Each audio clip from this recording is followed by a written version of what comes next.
బాహుబలి సినిమాకి పెద్ద అదృష్టం, యాక్టర్లు టెక్నీషియన్స్ అందరూ కూడా ఇది నా సినిమా, నా కెరియర్లో ఇది మయూరాగా నిలిచిపోయే సినిమా అని చెప్పి అందరూ దానికి అంత ఎఫర్ట్ పెట్టి చేయడం అనేది దట్స్ వన్ రీజన్. సో అన్ని ఎఫర్ట్స్ అన్ని ఇండస్ట్రీలో కానీ, బయట కానీ, మీడియాలో కానీ, మా టీంలో కానీ అందరూ కూడా ఈ సినిమా గొప్ప సినిమా, ఈ తెలుగు సినిమా ఎక్కడికో తీసుకెళ్తుంది అనే నమ్మకం, ఆ దీవెనలో ఉండబట్టి నాకు తెలిసి బాహుబలి అనే ఫ్రాంచైజ్ అంత పైకి ఎదిగింది అనుకుంటున్నాను. ఈ సినిమాలో నువ్వే పెద్దోడు అంటే ఈ సినిమా చూసిన తర్వాత గ్యారంటీ ఎవరు పిల్లలండి మళ్ళీ ఎక్కడ మళ్ళీ స్టార్ట్ చేస్తారు ఫస్ట్ నుంచి. Thank you.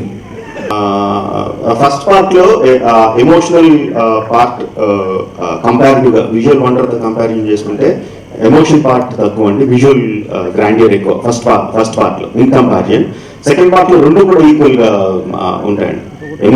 ఎమోషన్ కానీ విజువల్ కానీ నువ్వు నేను అన్నట్టు ఒకటి ఇంకా అందంగా చూపించానండి.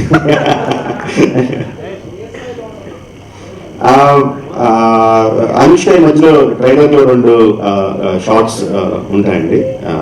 So that gives an idea Anushka ఎలా ఉండబోతుంది అన్న దానికి అంటే విజువల్గా అందానికి చూసుకుంటే అనుష్క ఎలా ఉండబోతుందో రెండు షార్ట్స్ బట్టి తెలుస్తుంది. But as a characterisation she will be much more very very strong. First part release ముందు ఇప్పుడు రిలీజ్ ముందు ఫస్ట్ పార్ట్ రిలీజ్ ముందు ఉన్న టెన్షన్ నా జీవితంలో ఎప్పుడు అనిపించలేదండి. దాన్ని అసలు అంటే కంపారిజన్ కూడా లేదు, లోయర్ కంపారిజన్ కూడా లేదు అప్పుడున్న tension, because so much was at stake and we are experimenting so much.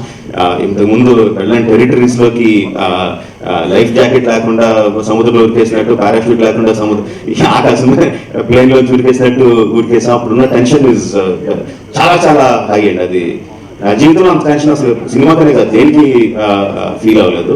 So ఈ సినిమాకి వచ్చేసరికి టెన్షన్ పాయింట్ చాలా తక్కువ అండి. జనరల్గా ఏ సినిమా రిలీజ్ అప్పుడైనా అందులో పనిచేసినప్పుడు కొంచెం టెన్షన్ ఉంటుంది. ఆ టెన్షన్ తప్పితే మోర్ కాన్ఫిడెన్స్ లెవెల్స్ ఎక్కువ ఉన్నాయండి టెన్షన్.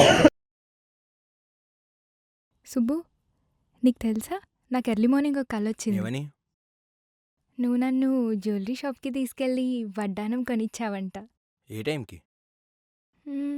గుర్తులేదు సుబ్బు, 5 అనుకుంటా. అదే మరి 5కి మీ బాబొచ్చి బిల్లు కట్టినట్టు నాకు కాల్ వచ్చింది.